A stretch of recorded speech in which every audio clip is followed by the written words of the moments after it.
اعوذ باللہ من الشیطان الرجیم بسم اللہ الرحمن الرحیم رب زدنی علما رب زدنی علما رب زدنی علما۔ شروع کرتے ہیں اللہ سبحانہ تعالیٰ کے نام سے جو بے حد رحم کرنے والا ہے۔ آج بات کرنی ہے 30 پارے پہ آیت الکرسی کی۔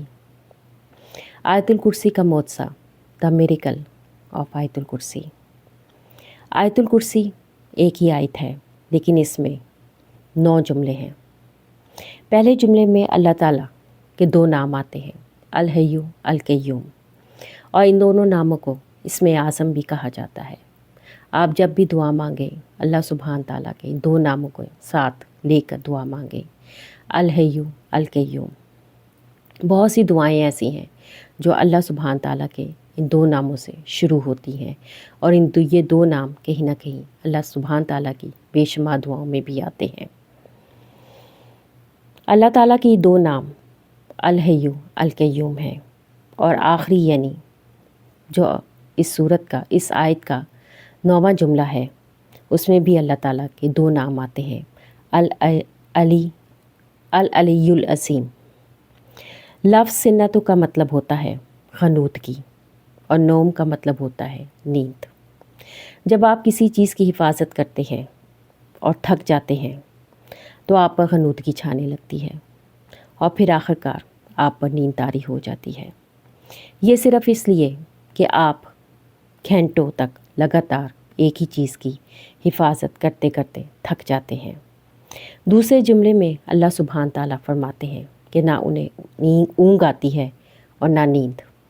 اور 8ویں جملے میں اللہ سبحانہ تعالیٰ فرماتے ہیں کہ زمین اور آسمان کی حفاظت اس کو بالکل نہیں تھکاتی۔ دوسرا اور 8واں جملہ مل کر تصویر کو مکمل کرتے ہیں۔ اللہ سبحانہ تعالیٰ کے 2 ملتے جلتے نام ہیں، المالک اور الملک۔ مالک کا مطلب ہوتا ہے جو کہ بہت سی چیزوں کا مالک ہو یا چیزوں کا مالک ہو، جیسے گاڑی کا مالک، گھر کا مالک، یا کسی بھی شے کا مالک، یا زمین کا مالک۔ جبکہ بادشاہ کسی زمین کا نہیں بلکہ اس زمین کے رہنے والے لوگوں کا ہوتا ہے۔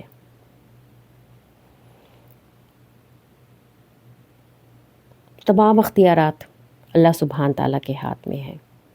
مالک کی ملکیت تو ہے لیکن اختیار بادشاہ کا ہوتا ہے، اور بادشاہ ہی کے پاس ہوتا ہے۔ تو بادشاہ اور مالک 2 الگ الگ چیزیں ہیں۔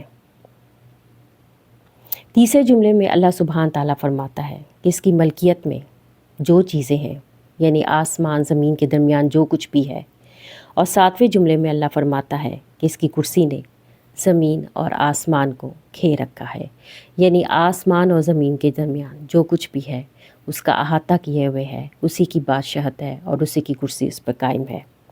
اور لفظ کرسی سے بادشاہت ظاہر ہوتی ہے۔ تو مالک بھی اللہ ہے اور بادشاہ بھی اللہ ہی ہے۔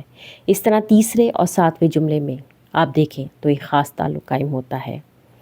چوتھا اور چھٹا جملہ اللہ کے بارے میں ہے، اور دونوں میں اللہ سوائے آیا ہے۔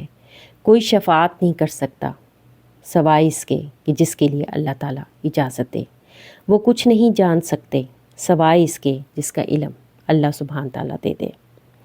پہلا اور 9واں، دوسرا اور 8واں، تیسرا اور 7واں، چوتھا اور چھٹا جملہ ایک دوسرے کے ساتھ تعلق رکھتے ہیں۔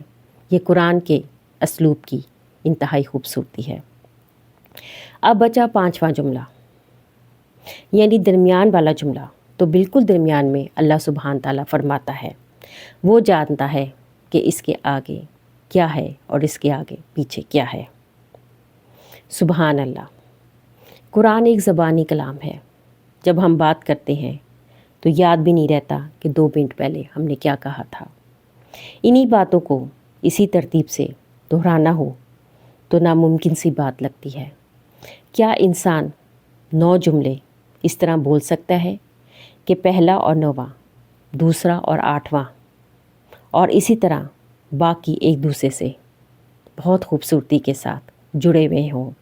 صرف اللہ سبحانہ تعالیٰ کا کلام ہی ایسا ہوتا ہے۔ آئیے آیت الکرسی کو سنتے ہیں اور اس کے روشنی میں ان سب کو دیکھتے ہیں۔ الحمدللہ رب العالمین۔ اللہ کا شکر ہے آیت الکرسی ایک بہت بڑی خوبصورت آیت ہے، اور اس کو پڑھنے کا جتنا اجر ہے اور جتنی حفاظت اللہ تعالیٰ نے اس آیت کے ساتھ رکھی ہوئی ہے اس کو بیان کرنا شاید ممکن نہیں۔ بہترین بہت زیادہ خوبصورت اور بہترین احادیث ہیں جو اس کا احاطہ کیے ہوئے ہیں، اور اللہ تعالیٰ سبحان تعالیٰ کے 2 نام اس میں اعظم ہیں، الحی القیوم بھی اسی کے اندر ہے۔